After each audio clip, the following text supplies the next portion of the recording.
Good evening all. Good evening everybody.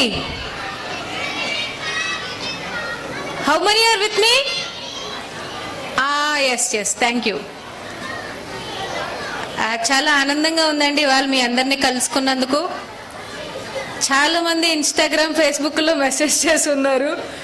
I really expect this much love from Ongole. Thank you to all the Ongole people for your immense love through various platforms. ఇంత entertainment చూసేసాక speech అంటే కొంచెం బోరింగ్గా ఉండుండొచ్చు, but I'll make it short and useful. Jhansi గారు 7 months back నాకు social మీడియాలో నన్ను చూసి మెసేజ్ చేశారు. జనరల్గా మాకు స్కూల్ మేనేజ్మెంట్స్ మెసేజ్ చేస్తూ ఉంటారు ఈవెంట్స్కి రావడం కోసం. వచ్చి వాళ్ళు ఏమని అడుగుతారు అంటే, ఇలా ఒక ప్రోగ్రాం ఉంది, పేరెంట్స్కి ఓరియంటేషన్ ఇవ్వాలి మీరు అని అడుగుతూ ఉంటారు. కానీ ఝాన్సీ గారు నన్ను కనెక్ట్ అవ్వకముందే సోషల్ మీడియాలో ఏ వీడియోస్ అయితే ఉన్నాయో పేరెంట్ ఎవరైనా ఏదైనా ఇష్యూ చెప్పినప్పుడు ముందరగానే వాళ్ళకి ఫార్వర్డ్ చేసి నన్ను పేరెంట్స్తో చాలా వరకు కనెక్ట్ చేసిన తర్వాత 7 నెలల తర్వాత నన్ను స్కూల్కి పిలవడం జరిగింది. ఇంచుమించుగా మొదటి యాన్యువల్ డే అంటే ఒక తల్లి మొదటి కాన్పు లాంటిది. Lots of hard work from all the staff, parents and also the management. Not to talk much about other things, I will tell a small correlation that happened in my life also. మా నాన్నగారు కూడా ఒక school run చేసేవారండి మా చిన్నప్పుడు. ఆ స్కూల్లో ఇంచుమించుగా ఒక 500-600 స్టూడెంట్స్ ఉండేవారు. బ్యాక్ ఇన్ 94, 95, 96 కేరళ నుండి టీచర్స్ని తీసుకొచ్చి స్కూల్ రన్ చేసేవారు. ఎవరు స్కూల్లో పిల్లలు వాళ్ళు స్కూల్ మాట వినరని మమ్మల్ని వేరే స్కూల్లో జాయిన్ చేద్దామని ఆ పక్కన ఉన్న ఒక విలేజ్లో ఫ్యాక్టరీ స్కూల్ ఒకటి ఉంటే అక్కడ జాయిన్ చేశారు. ఆ స్కూల్ వాళ్ళు ఒక 3-4 నెలలు మన ప్రతిభ చూసి తీసుకెళ్ళిపోమన్నారు. వీళ్ళకి చదువు రాదండి, తీసుకువెళ్ళిపోండి అన్నారు. మా అన్నయ్య ఎంతో కొంత కొంచెం బెటర్గా చదివేవాడు, నన్ను అయితే మొహమాటం లేకుండా తీసుకెళ్ళిపోమని చెప్పేవారు. సరే ఈ స్కూల్ వద్దన్నారు కదా అని చెప్పి మా నాన్నగారు ఆ పక్కనున్న ఊర్లో ఇంకొక స్కూల్కి తీసుకువెళ్ళారు. ప్రతి స్కూల్లో పెట్టినట్టే ఒక అడ్మిషన్ టెస్ట్ పెట్టారు అక్కడ కూడా. అక్కడ ఏదైనా మైనస్ మార్క్స్ వచ్చుంటే మాత్రం ఆ రోజు నాకే -10, -15 వచ్చి ఉండేవి. అడ్మిషన్ తీసుకుంటారేమో అని చెప్పి లంచ్ బ్రేక్ వరకు వెయిట్ చేస్తే స్లోగా బయటకు టీచర్ వచ్చి, సారీ అండి ఇలాంటి పిల్లలు మేము తీసుకోమన్నారు నన్ను. మా నాన్నగారికి బెంగ వచ్చేసింది. ఏం చెయ్యాలి, ఎక్కడా తీసుకోని అంటున్నారు అంటే. ఇప్పుడు స్కూల్ రిజెక్షన్ అనేది కామన్, కానీ బ్యాక్ ఇన్ దోస్ డేస్ స్కూల్లో జాయిన్ చేసుకోనంటే అందట్టు ఒక స్కూల్ రన్ చేసే వ్యక్తికి it was too much painful. సరే ఇలా కాదు అని చెప్పి వెతుకుతుండగా రాజమండ్రిలో somewhere he came to know that Tamil Nadu నుంచి వచ్చి ఒక లేడీ ఒక స్కూల్ పెట్టారంట. ఆవిడ బై ప్రొఫెషన్ ఆవిడ ఒక క్లినికల్ సైకాలజిస్ట్ అంట. కానీ ఎడ్యుకేషన్ మీద ఉన్న ప్యాషన్తో భార్యాభర్తలు ఇద్దరు కూడా ఒక స్కూల్ పెట్టాలన్న ఆలోచనతో తమిళనాడు నుంచి రాజమండ్రిని చూస్ చేసుకుని అక్కడికి వచ్చి ఏ రూట్స్ లేకుండా ఒక స్కూల్ మొదలు పెట్టారని ఆయనకు తెలిసింది. ఆ రోజు నేను అడ్మిషన్కి వెళ్ళిన రోజు ఆ స్కూల్ స్ట్రెంగ్త్ 80 మంది ఉన్నారండి. ఫస్ట్ ఇయర్ పెట్టారు స్కూల్. తర్వాత సెకండ్ ఇయర్కి టాక్ వచ్చింది బయటికి, పర్సనల్గా చాలా కేర్ తీసుకుంటున్నారని చెప్పి. ఏ పేరెంట్కైనా హంగులు ఆర్భాటాలు వాటిని పక్కకు పెడితే మన పిల్లవాడిని ఎంత బాగా చూసుకుంటున్నారనే ఏ పేరెంట్ అయినా ఆలోచిస్తారు. మా నాన్నగారు అడ్మిషన్ టెస్ట్కి తీసుకువెళ్ళారు. అక్కడ నన్ను 3 క్వశ్చన్లు అడిగారు. నాకు బాగా గుర్తుంది. ఒక గ్లాస్ వాటర్ తీసుకుని అందులో ఒక స్పూన్ ఉప్పు వేస్తే వాటర్ లెవెల్ పెరుగుతుందా పెరగదా అని అడిగారు. పెరుగుద్దా పెరగదా పక్క విషయం పెడితే నేను ఆ రోజు చెప్పిన ఆన్సర్ తప్పే చెప్పాను. ఇంకొక 2 క్వశ్చన్లు అడిగారు, అవి కూడా తప్పే చెప్పాను. అయినా ఆవిడ నాకు అడ్మిషన్ ఇచ్చారు. ఏం చూసి అడ్మిషన్ ఇచ్చారో మా నాన్నగారికి కానీ నాకు కానీ ఎవరికి ఏం అర్థం అవ్వలేదు. మా నాన్నగారు ఎవరైనా తీసుకుంటేనే చాలు అనుకుంటున్నారు, నన్ను ఎవరైనా జాయిన్ చేసుకుంటేనే చాలు నేను అనుకుంటున్నాను. 4th క్లాస్ అంతా ఏం రాలేదు. నా కోసం, చదువు కోసం ఆ ఊరు అన్నీ వదిలేసి, బిజినెస్ వదిలేసుకుని రాజమండ్రి షిఫ్ట్ అయిపోయారు ఫ్యామిలీ అంతా. 1 సంవత్సరం పాటు రోజు సాయంత్రం మాటలు, మన ఊరు వెళ్ళిపోదాం, మన ఊరు వెళ్ళిపోదాం, మన ఊరు వెళ్ళిపోదాం, ఇదే ఏడుపు సంవత్సరం పాటు. ఇలాంటి ఒక యాన్యువల్ డేలో 4వ క్లాసు చివర్లో మోహిని భస్మేశ్వర అని ఒక డ్రామా వేయించారు ఆ స్కూల్ ప్రిన్సిపల్. అందులో ఏ మోహిని గెటప్ ఇస్తారనుకుంటే మనకి భస్మాసురుడు గెటప్ ఇచ్చారు. ఇలాగే పేరెంట్స్ అందరూ వచ్చి చూస్తారు కదా, అలానే మొత్తం మా క్యాంపస్ ఆ 80 మందికి ఆ సెకండ్ ఇయర్కి మహా అయితే ఒక 150 మంది పేరెంట్స్ అసెంబ్లీ అయ్యారు. ఆ 150 మంది పేరెంట్స్ కూడా ఆ రోజు జరిగిన ప్రోగ్రామ్ చూసి, ఒక ప్రోగ్రామ్ ఏదైనా సరిగ్గా జరుగుతుంది అంటే, పిల్లలందరూ పార్టిసిపేట్ చేస్తున్నారు అంటే ఆ ప్రిన్సిపల్ కరెస్పాండెంట్ రోల్ అందులో ఎంత హార్డ్ వర్క్ ఉంటుందో రిఫ్లెక్ట్ అవుతుంది. ఆ తర్వాత సంవత్సరం ఆ స్కూల్ ప్రిన్సిపల్ జయశ్రీ రంగరాజన్ గారు 2వ బ్లాక్ కొని 350 మంది స్టూడెంట్స్కి రీచ్ అయిపోయారు. ఆవిడ 4th క్లాస్ అంతా చదువు రాలేదు. ఎప్పుడైతే ఒక స్టేజ్ ఎక్కించి ఒక ఎప్రిషియేషన్ పేరెంట్స్ దగ్గర నుంచి, ఫ్రెండ్స్ వాళ్ళ మదర్స్ పేరెంట్స్ దగ్గర నుంచి ఎప్పుడైతే వచ్చిందో, ఎక్కడో తెలియకుండా చిన్న కాన్ఫిడెన్స్ బిల్డ్ అయింది. ఆ కాన్ఫిడెన్స్తో నేను పనికిరాను, దేనికన్నా యూజ్ అవుతాను, somebody is clapping at me అన్న ఒక కాన్ఫిడెన్స్ ఇన్కల్కేట్ చేసింది మాత్రం ఆ స్కూల్ ప్రిన్సిపల్. 5th క్లాస్ మొదలైంది. ఎలక్యూషన్లో పార్టిసిపేట్ చేయించారు, రెసైటేషన్లో పార్టిసిపేట్ చేయించారు, రామకృష్ణ మిషన్కి తీసుకెళ్లి ప్రోగ్రామ్స్లో పార్టిసిపేట్ చేయించారు. 5th క్లాస్లో స్లోగా కొంచెంగా కాన్ఫిడెన్స్ అనేది ఇంకొంచెం పెరిగింది. 6th క్లాస్ నుంచి ఇప్పటి వరకు కూడా ఇంకెప్పుడు 2nd position 3rd position failure అనే మాట లేదు అనడానికి కారణం 4th క్లాస్లో ఝాన్సీ గారు, మన చిరంజీవి గారు లాంటి ఒక దంపతులు ఎవరో రిజెక్ట్ చేసేసిన ఒక క్యాండిడేట్ని పట్టుకుని పాలిష్ చేయడం అనేది వాళ్ళ మార్నింగ్ నుంచి కూడా నా మైండ్లో నడుస్తున్న ఒకే ఒక అంశం. అలా తమిళనాడు నుంచి ఆవిడ రావడము, ఇది ఫస్ట్ యాన్యువల్ డే అవ్వడము, ఇప్పుడిప్పుడే స్ట్రెంగ్త్ బూస్టప్ అవ్వడము. ఇవాళ నన్ను 5-6 పేరెంట్స్ కలిశారు, ఎలా ఉందండి స్కూల్ అని అడిగితే నేను ఇండివిజువల్గా అడిగినప్పుడు వాళ్ళు ఏ ఫీడ్బ్యాక్ అయినా చెప్పొచ్చు, కానీ 4-5 పేరెంట్స్ కూడా స్కూల్ గురించి, పర్సనల్ కేర్ గురించి చాలా బాగా చెప్తుంటే నాకు అనిపిస్తుంది, నేను చదువుకున్న స్కూలు ఎంత బాగా సక్సెస్ అయిందో, అలాగే ఐకాన్ గ్లోబల్ స్కూల్ అనే ఈ స్కూల్ కూడా రానున్న రోజుల్లో అడ్మిషన్ కోసం మా దగ్గర ఖాళీ లేదు అనే రోజు వస్తుందని మనస్ఫూర్తిగా కోరుకుంటున్నాను. అండ్ ఇది ఎవరి వల్ల అవుతుంది అంటే కేవలం పేరెంట్స్ వల్ల అవుతుంది. Just because I came here ఏదో మాట్లాడాలి కదా అని చెప్పి మాట్లాడట్లేదు. ఎప్పుడు కూడా ఒక స్కూల్ సక్సెస్ అనేది పేరెంట్స్ చేతుల్లోనే ఉంటుంది. ఎందుకు అంటే పేరెంట్స్ అనుకుంటారు స్కూల్కి పంపించేస్తున్నాం కదా, 9 to 5 మా దగ్గర ఉండట్లేదు కదా, మీ దగ్గరే ఉంటున్నారు కదా, ఏమైనా తేడా వస్తుంటే మీదే కదా బాధ్యత అని చాలా మంది పేరెంట్స్ అంటూ ఉంటారు. ఇప్పటికే వివిధ మీడియా ప్లాట్ఫామ్స్లో మదర్ రోల్, ఫాదర్ రోల్ గురించి నేను చాలా విషయాలు చెప్పున్నాను. ఇప్పుడు కూడా మళ్ళీ చెప్తున్నాను.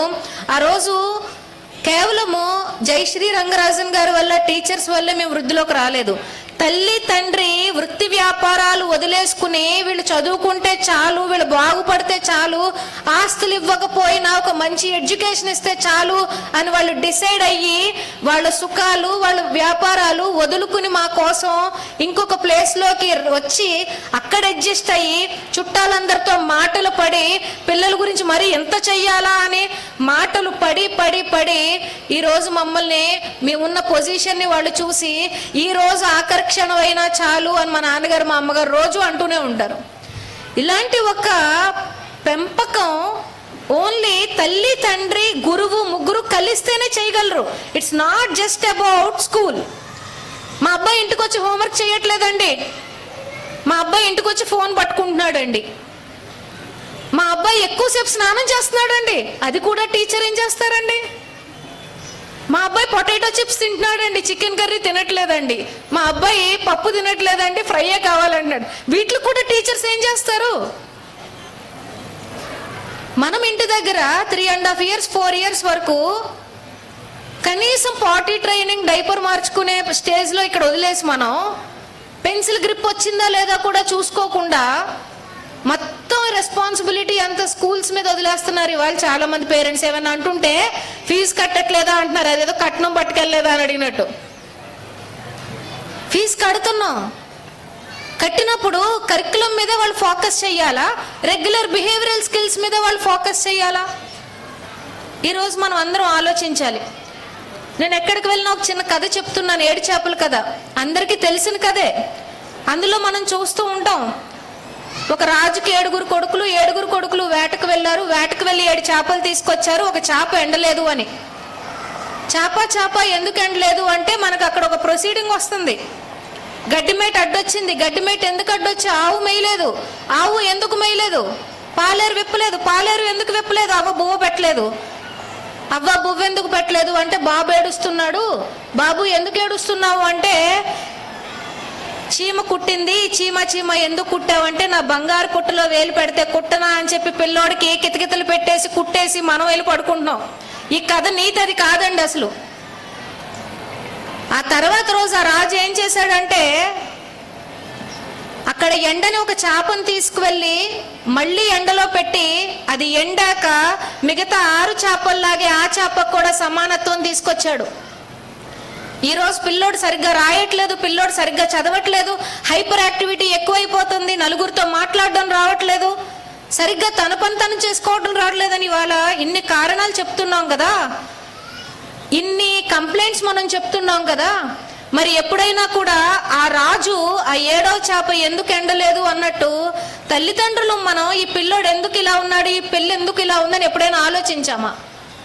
ఒక్కసారి మనసు పెట్టి ఇలా వెనకపడడానికి కానీ, ఏదైనా ఒక చిన్న విషయంలో వాళ్ళు లాగ్ అవడానికి కానీ మన ప్రయత్నం ఏదైనా చేస్తే ఆ సోర్స్ ఆఫ్ ద ప్రాబ్లం ఏంటో రాజులాగే తెలుసుకుంటే మన పిల్లోడు కూడా మిగతా పిల్లల్లాగా సమానం అవుతాడని మనం ఆలోచిస్తున్నామా? ప్రతి ప్రాబ్లంకి సొల్యూషన్ ఉంటుందండి. ఏవో పెద్ద పెద్ద మేనేజ్మెంట్, కోచెస్, ట్రైనర్స్, అడల్ట్స్కే చేయనక్కర్లేదు. ఇది పిల్లలకు కూడా ఎక్కడ వీలుంటే అక్కడ ఏదైనా సమస్య వచ్చినప్పుడు అది తీసుకువెళ్ళి టీచర్స్ పైన, మేనేజ్మెంట్ పైన వేసేసక ముందు ఇంటి దగ్గర మనం ఎలాంటి పరిస్థితులు క్రియేట్ చేస్తున్నాం అనేది చాలా ఇంపార్టెంట్. హాల్లో మనము కార్తీక దీపం సీరియల్ పెట్టేసుకుని నువ్వు వెళ్ళి బెడ్రూమ్లో కూర్చుని చదువుకోరా అంటే వాళ్ళు చదువుతారా? మనం రీల్స్ చూస్తూ, షార్ట్స్ చూస్తూ నువ్వు చూడకూడదమ్మా, నువ్వు పాడైపోతావు, నీ కళ్ళు పాడైపోతాయి అంటే వాళ్ళు వింటారా? మన యాక్షన్సే వాళ్ళ యొక్క బిహేవియర్ని ఫ్రేమ్ చేస్తాయి. ఇవాళ స్టేజ్ పైన చూశాను, ఒక 10-11 మంది ముఖంలో నవ్వులేదు అసలు. ఇది చాలా హ్యాపీ మూమెంట్ కదా, అందరూ సెలబ్రేట్ చేసుకోవాలి కదా ఈ మూమెంట్ని. ఒక్కసారి ఆ పిల్లల్ని పిలిచి మాట్లాడితే కారణం ఏమైనా ఉంటుందేమో అనిపించింది నాకు. ఏ తల్లి తండ్రి అయితే నవ్వుతూ ఉంటారో ఆ పిల్లలే నవ్వుతూ ఉంటారు. నర్సరీ, ప్రీ స్కూల్ పిల్లలు ఇక్కడ డాన్స్ చేస్తుంటే ఫోన్స్ పట్టుకుని చాలా అల్లారు ముద్దుగా ఫ్రంట్కి వచ్చి వీడియోస్ తీసుకోవడానికి ట్రై చేస్తున్నారు. వాళ్ళు కూడా మా అమ్మ ఎక్కడున్నది, మా నాన్న ఎక్కడున్నారని వెతుక్కుంటున్నారు. They want to get your appreciation. అక్కడ వరకు బాగానే ఉంటున్న ర్యాపో, టైము, కమ్యూనికేషన్. ఆ తర్వాత వీళ్ళు ఫస్ట్ క్లాస్, సెకండ్ క్లాస్కి వచ్చే దగ్గర నుంచి వాళ్ళు పెద్దవాళ్ళు అయిపోయారన్న ఫీలింగ్ మీకు వస్తుందో, మేమేం చేసినా వీళ్ళు తిడుతూనే ఉంటారన్న ఫీలింగ్ వాళ్ళకు వస్తుందో, ఎక్కడో ఒక చిన్న మిస్ మ్యాచ్ అయితే వచ్చేస్తుంది. అది మనం గమనించుకోవాలి. 3 phases ఆఫ్ జనరేషన్స్ ఉన్నాయని నేను ఇందాక చూశాను. ఇక్కడ నాన్నమ్మలు, అమ్మమ్మలు కూడా వచ్చి వీడియోలు తీసుకుని, ఫోటోలు తీసుకుని మళ్ళీ వెనక్కి వెళ్తున్నారు. వాళ్ళ అమ్మమ్మ, నానమ్మ జనరేషన్లో ఒక జనరేషన్ అంతా ఎలా నడిచింది అంటే డివోషన్ మీద నడిచింది. అంటే వాళ్ళకి పెళ్లి సంబంధాలు చూసేటప్పుడు వాళ్ళ అమ్మగారు, నాన్నగారు ఎవరిని చూపిస్తే వాళ్ళు జీలకర్ర బెల్లం టైంలో కళ్ళల్లో కళ్ళు పెట్టి చూసుకోవడం తప్ప అబ్బాయికి ఆస్తుందా, అంతస్తుందా, ఎవరు వీళ్ళని పెళ్లి కూతురు అడిగేది కాదంట. మన అమ్మమ్మ నానమ్మ జనరేషన్ హ్యాపీగా ఒక డివోషన్ మీద నడుచుకుపోయింది, తల్లిదండ్రుల మీద భక్తి మీద. మన అమ్మ నాన్న జనరేషన్ వచ్చింది, ఆ డివోషన్ కొంచెం క్యారీ ఫార్వర్డ్ చేశారు. కనీసం వరస తెలుసుకునేవారు మనకి ఏమవుతారు అని. మన జనరేషన్ వచ్చింది, మనదంతా ఎమోషనల్. నిజంగా అబ్బాయి కానీ అమ్మాయి కానీ మనకు నచ్చాడో నచ్చలేదో తెలీదు. అమ్మ నాన్న చెప్పారు కాబట్టి ఇక్కడ సగం మంది పెళ్ళిళ్ళు చేసుకున్నాం. మళ్ళీ ఆ పెళ్లిలో కూడా ఒకవేళ నచ్చలేదు అని ఏదైనా డెసిషన్ తీసుకునేటప్పుడు నాన్నగారు పరువు పోతుందమ్మా అనేటప్పటికీ ఒక ఎమోషనల్ కంట్రోల్తో మనం లొంగిపోయేవాళ్ళం. ఇప్పుడు 3వ తరం వచ్చింది. ఈ తరం ఎలా ఉన్నారంటే, అరే పొద్దున్నే గుడికి వెళ్ళాలి, వై ఇవాళ గ్రహణం రా బయటికి రాకూడదు, వై రథసప్తం రా పొద్దున్నే పాయసం తినాలి, వై యాన్యువల్ డే రా ఇవాళ కొంచెం త్వరగా వెళ్ళాలి, వై అంటే మనం చెప్పిన ప్రతి ఇన్స్ట్రక్షన్కి కూడా వై వై వై అన్న జనరేషన్ పుట్టింది. అంటే మనము డివోషన్ దాటేసి ఎమోషన్ దాటేసి టైం అండ్ కమ్యూనికేషన్ అంటే ఇన్ఫర్మేషన్ ఎరాలోకి వచ్చేసాం. ఏ పేరెంట్ అయితే పిల్లలతో కంప్లీట్గా టైం అండ్ కమ్యూనికేషన్ ఇస్తారో ఆ బాండింగే నిలబడుతుంది. ఎమోషన్ లేదు, డివోషన్ లేదు. ఎవరు పిల్లల మీద సర్వస్వం పెట్టేసుకుని వెళ్ళిన ప్రాణం అనుకోకండి, వీళ్ళు మిమ్మల్ని చూడరు. ఆల్రెడీ చాలా మంది ఓల్డ్ ఏజ్ హోమ్కి వెళ్ళిపోతున్నారు. నెక్స్ట్ మన జనరేషన్ పేరెంట్స్ ఎక్కడి వరకు అక్కడి వరకు ఉండడమే బెటరు. అంటే వాళ్ళు వృద్ధిలోకి రావడానికి గల టైమ్, ఎన్విరాన్మెంట్, ఎఫర్ట్స్ ఇవ్వాలి తప్ప వీళ్ళే మా ప్రపంచం అని కొంతమంది చదువుకున్న మదర్స్ కూడా సర్వస్వం వదిలేసి పిల్లల కోసమే అటు ఇటు తిరిగేస్తున్నారు. టైం అండ్ కమ్యూనికేషన్ ఏ తల్లిదండ్రులు ఇస్తారో ఆ పిల్లల బిహేవియరే బాగుంటుంది, మిగతా వాళ్ళ బిహేవియర్ బాగుండట్లేదు. దయచేసి ఏదైనా పిల్లల్లో ఇష్యూ ఉన్నప్పుడు మనం వాళ్ళకి ప్రాపర్ టైం అండ్ కమ్యూనికేషన్ ఇస్తున్నామో లేదో ఒకసారి ఆలోచించండి. మీ ఆఫీస్ అంటే మీకు ఎందుకు ఇష్టం అంటే అక్కడ ఎక్కువ టైం అండ్ కమ్యూనికేషన్ జరుగుతుంది. మీ వైఫ్స్కి కానీ మీ మదర్స్కి కానీ పుట్టిల్లు అంటే ఎందుకు ఇష్టం అంటే అక్కడ టైం అండ్ కమ్యూనికేషన్ ఎక్కువ జరుగుతుంది. మీకు మీ చుట్టాల కన్నా, తోటకోడల కన్నా, మరదళ్ళ కన్నా ఫ్రెండ్స్, కిట్టి పార్టీ ఫ్రెండ్స్ ఎందుకు ఎక్కువయ్యారంటే అక్కడ టైం అండ్ కమ్యూనికేషన్ ఎక్కువ జరుగుతుంది. కాబట్టి మన పిల్లలకు కూడా ఎక్కువ టైం అండ్ కమ్యూనికేషన్ మనం ఎవరైతే ఇస్తామో వాళ్ళు ఫ్యూచర్లో వాల్యూ ఓరియంటెడ్గా ఉంటారు. చాలామంది చాలా విషయాలపైన డౌట్స్ అండ్ మెసేజెస్ నాకు పెడుతూ ఉంటారు. ఏం చేయమంటారు, ఏం చేయమంటారు, ఏం చేయమంటారు అని. ఒక్క నిమిషం ప్రశాంతంగా కూర్చుని ఆలోచిస్తే మనకే వస్తుంది ఆన్సర్. ఆ ఆన్సర్స్ ఎక్కడా కూడా సైకాలజీ టెక్స్ట్ బుక్ల్లోనూ, కౌన్సిలింగ్ స్కిల్స్ కోర్సుల్లోనూ ఇవ్వరు. మన అమ్మగారు మనకి చెప్పినవి, మన అమ్మమ్మ మన అమ్మకి చెప్పినవి క్యారీ ఫార్వర్డ్ చేసుకునే సొల్యూషన్సే తప్ప ఎక్కడా కూడా ఎలాంటి వాటిల్లోనూ కూడా ఈ పిల్లల్ని ఇలాగే పెంచాలి అన్న రూల్స్ అండ్ రెగ్యులేషన్స్ ఎక్కడా లేవు. కానీ కొత్త తరం పేరెంట్స్, నవతరం పేరెంట్స్ జాయింట్ ఫ్యామిలీస్లో నుంచి బయటకు వచ్చేసి సింగిల్గా ఉంటున్నారు కాబట్టి కొంచెం గైడెన్స్ అండ్ సపోర్ట్ మిస్ అవుతుంది. కాబట్టి మనం ఈరోజు చూస్తున్న బిహేవియరల్ ఇష్యూస్ అన్ని పిల్లల్లో పెరిగిపోతున్నాయి. అలాంటి సమస్యల కోసం బాల్య శోభ అనే పుస్తకాన్ని నేను లాస్ట్ ఇయర్ రిలీజ్ చేశాను. బాల్య శోభ అమెజాన్లో బెస్ట్ సెల్లింగ్ పేరెంటింగ్ బుక్. ఇందులో నేను పిల్లలకు సంబంధించిన 51 అంశాల గురించి రాశాను. వాళ్ళ కోపం ఎందుకు వస్తుంది, వాళ్ళ బిహేవియర్ ఎందుకు ఉంటుంది, తల్లి తండ్రి వాళ్ళతో ఎలా ప్రవర్తిస్తే బాగుంటుంది, ఇప్పుడిప్పుడే 4th క్లాస్కి 3rd క్లాస్కి దాటుతున్న పిల్లల్లో అనుకోని యారగెన్స్, యాటిట్యూడ్ ఎందుకు మొదలవుతున్నాయి, ఇలా చెప్పుకుంటూ పోతే ఫస్ట్ బుక్లోకి 51 అంశాలు రాశాను. పేరెంట్స్ అందరూ చాలా సక్సెస్ చేశారు ఈ బుక్ని. మళ్ళీ వాళ్ళ యొక్క అభిమానంతో మళ్ళీ రిక్వెస్ట్ చేస్తే ఇంకొక 51 ఇష్యూస్ తీసుకుని బాల్య శోభ 2 days బ్యాక్ రిలీజ్ చేశాను. ఈ 2 బుక్స్ కూడా అమెజాన్లో ఉన్నాయి. అందరూ అనుకుంటూ ఉంటారు పిల్లల్ని పెంచడం ఏం నేర్చుకోక్కర్లేదు, న్యాచురల్గా జరిగిపోవాలి అని. కానీ 21st century పిల్లలు మనకి అంతు చిక్కకుండా ఉన్నారు. 21st century పిల్లల్ని డీల్ చేయడానికి కొంచెం కొంచెంగా పేరెంట్స్ కూడా ఎప్పటికప్పుడు కంటిన్యూస్ నాలెడ్జ్ అడాప్ట్ చేసుకుంటూ వాళ్ళకి తగినట్టుగా కొన్ని టెక్నిక్స్ అండ్ స్ట్రాటజీస్ నేర్చుకుంటే ఇంట్లో కొంచెం ఇబ్బందులు పడకుండా హ్యాపీ ఫ్యామిలీస్ ఉంటాయని నా ఉద్దేశం. మీరు ఎక్కడ చూసినా కూడా నేను ఉమెన్ అండ్ చైల్డ్ గురించే మాట్లాడతాను, వేరే అంశాలు మాట్లాడను. ఎందుకంటే ఒక స్త్రీ ఇంట్లో సవ్యంగా కుటుంబాన్ని పాలిస్తే, ముందరకు తీసుకువెళ్తే, ఆ స్త్రీ చుట్టూ ఉన్న నలుగురు కుటుంబాలకి సోర్స్ ఆఫ్ లైట్ అవుతుంది. ఒక స్త్రీ కుటుంబాన్ని సరిగ్గా హ్యాండిల్ చేయకపోతే ఆ కుటుంబం అంతా చిందరబందర అయిపోతుంది. దాని యొక్క నెగిటివ్ ఎఫెక్ట్ సొసైటీ మీద పడిపోతుంది. అందుకని చెప్పి మదర్స్ అందరూ కూడా ఒక్కసారి మన రోల్ ఏంటి, మనం పేరెంటింగ్లో ఇంకొంచెం బెటర్గా ఏం చేయగలం అని ఆలోచించి పెరిగిపోతున్న కోపాల్ని తగ్గించుకోమని నా సిన్సియర్ రిక్వెస్ట్. ఏ పిల్లోడితో మాట్లాడినా కూడా మా అమ్మ కోపం ఎక్కువనే చెప్తున్నాడు, ఇంకేం చెప్పట్లేదు. నిన్న గవర్నమెంట్ స్టాఫ్కి ఉమెన్ ఎంపవర్మెంట్ మీద సెషన్ చేశాను. మీకున్న ప్రాబ్లం ఏంటండి అని అడిగాను. ఇంచుమించుగా 60 మంది ఎగ్జిక్యూటివ్ ఇంజనీర్స్ వాళ్ళందరూ గవర్నమెంట్ ఆఫ్ ఆంధ్రప్రదేశ్కి అడిగితే అందులో ఇంచుమించుగా 45 మంది కోపం ఎక్కువైపోయి ఆ కోపాన్ని పిల్లల మీద చూపించేస్తున్నానండి అని అంటున్నారు. మిగతా వాళ్ళు ఏమంటున్నారు అంటే ఆ కోపాన్ని బయటికి పెట్టుకోలేక మనసులో పెట్టేసుకుని నాకు నేను కృంగిపోతున్నాను అంటున్నారు. At the end of the day మదర్స్కి సెల్ఫ్ ఎమోషన్స్ మేనేజ్ చేసుకోవడం కూడా మిస్ అయిపోతుంది.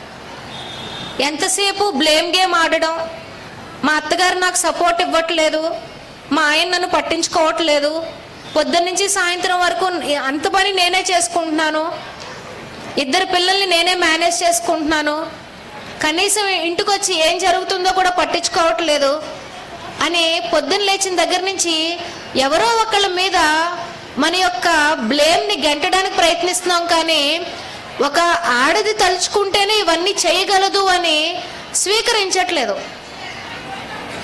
As a mother we should take utmost responsibility for the family. మదర్స్లో కోపం పెరిగిపోవడం వల్ల, ఆ కోపం పిల్లల మీద చూపించేయడం వల్ల, కోపాన్ని భర్త పైన, అత్తగారుల పైన, తోటికోడల పైన, వదినగారుల మీద చూపించలేక వాళ్ళ హెల్త్ను పాడు చేసుకుంటూ పిల్లల యొక్క బిహేవియర్ మీద ఇంపాక్ట్ చూపించేలాగా అత్యున్నత స్థాయిలో కోపాలు పెరిగిపోవడమే ఇవాళ క్రైమ్ రేటుకు కూడా కారణం అవుతున్నాయి. సుచనా సేత్ 4 సంవత్సరాల పిల్లోడిని గోవా తీసుకెళ్ళి ఏం చేసిందో మనం అందరం చూసాం. ఏంటి కారణం అని ఇంట్రాగేషన్లో అడుగుతుంటే మా ఆయన మీద ఉన్న కోపాన్ని ఎలా తీర్చుకోవాలో తెలియక ఆయన యొక్క బయలాజికల్ ఎక్స్టెన్షన్ అంటే తన కుమారుడిని ఇబ్బంది పెడితే మా ఆయన కూడా ఏడుస్తాడు అన్న ఒక కారణంతో పిల్లోడిని ఇబ్బంది పెట్టానని చెప్తుంది. The most intelligent lady, Forbes 500 మ్యాగజైన్లో లిస్ట్ అవుట్ అయింది. Harvard university fellowship, artificial intelligence in ethics and accountability అనే ఒక కంపెనీ పెట్టి దానికి CEO పొజిషన్లో ఉన్నారు. అంత చదువుకుని అంత విద్యావంతురాలైన ఒక లేడీ తన యొక్క ఎమోషన్ని కంట్రోల్ చేసుకోలేక ఈరోజు కఠిన కారాగారాల్లో ఉంది. కొన్ని చోట్ల పిల్లని చంపేసి చాలా మంది తల్లిదండ్రులు వాళ్ళు కూడా చచ్చిపోతున్నారు ఏం చేయలేక. కొన్ని చోట్ల పిల్లల్ని విపరీతంగా కొట్టేస్తున్నారు పిల్లల్ని. ఇంకొన్ని చోట్ల ఇంటి దగ్గర భరించలేక ఏదో ఒక యాక్టివిటీలో పెట్టేస్తే వీళ్ళు బయట ఉంటారు అనుకుంటున్నారు. ఇంకొన్ని చోట్ల హాస్టల్లో పెట్టేస్తున్నారు. ఎంతో ఆశపడి, ఎంతో కష్టపడి, అంత అల్లారు ముద్దుగా కని పెంచుకుని, ఇందుకోసమైనా మనం పిల్లలకి అన్నది వాళ్ళ బాల్యాన్ని ఎంజాయ్ చేయడానికి కదా, వాళ్ళు వృద్ధిలోకి వస్తే మనం సంతోషపడాలని కదా. అవన్నీ మర్చిపోయి అసలు ఎందుకు పిల్లల్ని కన్నామన్న విషయం కూడా మర్చిపోయి కోపాలు దయచేసి పెంచుకోవద్దు. మీ ఆరోగ్యానికి మంచిది కాదు, కుటుంబ వ్యవస్థకు కూడా మంచిది కాదు. భారతదేశం యొక్క గొప్ప లక్షణమే కుటుంబ వ్యవస్థ. ఒక్కొక్క మాట వస్తూ ఉంటుంది. దయచేసి కుటుంబాలు అందరూ కలిసి ఉంటేనే మన భారతదేశం యొక్క లక్షణం కనబడుతుంది. అందరూ అడుగుతూ ఉంటారు, పిల్లలకి ఏం చెప్పమండి, ఏం నేర్పించమండి అని. పిల్లలకి ఏమీ చెప్పొద్దు, ఏమీ నేర్పించొద్దు. మనము హెల్దీగా ఉండి మనం హ్యాపీగా ఉంటే వాళ్ళే ఆటోమేటిక్గా నేర్చేసుకుంటారు. ఫైనల్గా ఒక్క మాట చెప్తాను. ఒక తరం తల్లి తలుచుకుందంట నా కొడుకు అమెరికాలో సెటిల్ అవ్వాలని. ఒక తరం తలుచుకుంటే ఈరోజు వీధికి 2-3 ఫ్యామిలీలు అమెరికాలో సెటిల్ అయిపోయి గ్రీన్ కార్డ్ హోల్డర్స్ అయిపోయాయి. ఒక తరం తల్లి తలుచుకుందంట నా కూతురు నాలాగా వంటింటి బానిస అవ్వకూడదు అని. ఒక తరం తిరిగేసరికి హైటెక్ సిటీ మాదాపూర్ వెళ్ళి చూడండి, ప్రతి కంపెనీలో అబ్బాయిల కన్నా అమ్మాయిలదే పైచేయ సాఫ్ట్వేర్ ఉద్యోగాల్లో. ఒక తరం తల్లి తలుచుకుందంట నా కూతురు ఆర్టీసీ బస్సుల్లోనూ అక్కడెక్కడ తిరగకూడదని. ఒక తరం తిరిగేసరికి మీ అందరికీ కార్లు బళ్ళు వచ్చేసినాయా లేదా? ఒక తరం తల్లి తలుచుకుందంట నా కూతురు పనమ్మాయిలా కష్టపడకూడదు అనుకుంటే ఒక తరం తిరిగేసరికి ఫ్రిడ్జ్లు, ఏసీలు, గ్రైండర్లు వచ్చేసాయి. ఒక తరం తల్లి తలుచుకుంటేనే దేశ భవిష్యత్ అనేది మారుతుంది. అలాంటిది ఈరోజు నేను మిమ్మల్ని లేపి 20 సంవత్సరాల్లో నీ కొడుకు నీ కూతురు ఎలా ఉండాలనుకుంటున్నావమ్మా అని నేను అడిగితే చెప్పే దమ్ము ఎంతమందికి ఉంది? మహా 10 మందిలో ఒక్కళ్ళిద్దరికి ఉంటుంది. ఎప్పుడైతే 10 సంవత్సరాల్లో 20 సంవత్సరాల్లో నా కూతురు ఇలా చూడాలనుకుంటున్నాను, నా కొడుకుని ఇలా చూడాలనుకుంటున్నాను అని ఒక విజువల్ని మైండ్లో పెట్టుకుని పెంచుతారో వాళ్ళు దేశానికి ఉపయోగపడే మంచి సిటిజన్స్ అవుతారు. ఒక మార్కు తక్కువ రావచ్చు, ఎక్కువ రావచ్చు, ఈ రోజు అల్లరి చెయ్యొచ్చు, ఈ రోజు ఒక్కళ్ళిద్దరు కొట్టుకోవచ్చు, ఇవన్నీ రేపు ఉండవు. రేపేముంటుంది అంటే మీరు వాళ్ళు ఎలా ఎదగాలని ఊహించుకుంటున్నారో అది మాత్రమే ఉంటుంది.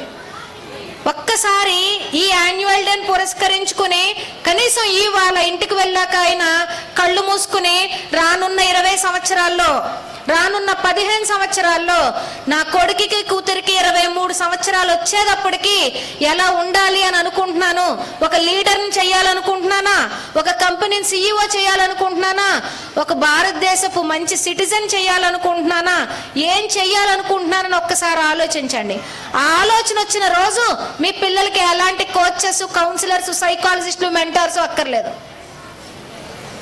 పిల్లలకి ఒకటే చెప్పండి, కళ్ళు మూసుకుంటే దైవం, కళ్ళు తెరుచుకుంటే దేశం గుర్తు రావాలిరా అని చెప్పి పెంచితే భారతదేశానికి మరో స్వామి వివేకానంద, మరో మహాత్మా గాంధీ, మరో అంబేద్కర్ అందరూ ఇక్కడి నుంచే తయారవుతారు. ఈ గోల్స్ మనం పేరెంటింగ్లో పెట్టుకుంటే చాలా హ్యాపీగా ఫ్యూచర్ జనరేషన్స్ ఉంటాయి. దేశానికి కూడా మన వంతు సేవ మనం చేసిన వాళ్ళు అవుతాం. ఈ అవకాశం ఇచ్చిన మీ అందరికీ కూడా ఎక్కడెక్కడి నుంచో వచ్చి చాలా పేషెన్స్గా వెయిట్ చేసి ఇంత దూరం నన్ను తీసుకురావడానికి 8 నెలల నుంచి చాలా కృషి చేస్తున్న ఝాన్సీ మేడంకి, పిల్లల్ని ఇక్కడికి తీసుకొచ్చి భయం లేకుండా, బెరుకు లేకుండా అలా పర్ఫామ్ చేయడం అనేది టీచర్స్కి నిజంగా మనం అందరం లేచి చాలా బిగ్ రౌండ్ ఆఫ్ అప్లాయిస్ ఇవ్వాలి.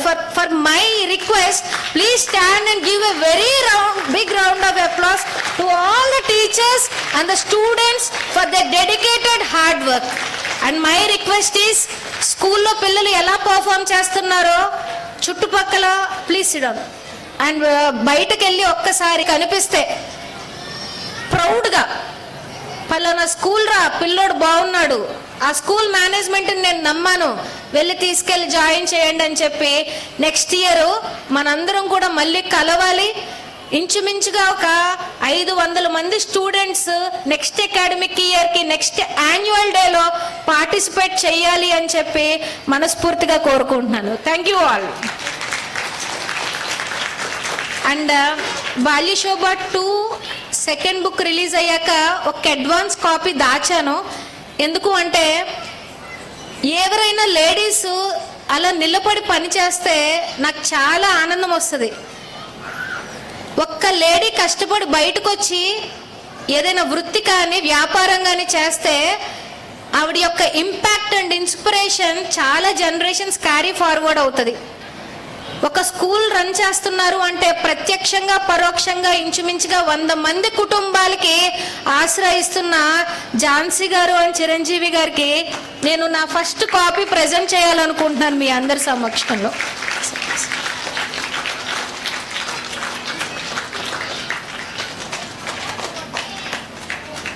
All the best ma'am.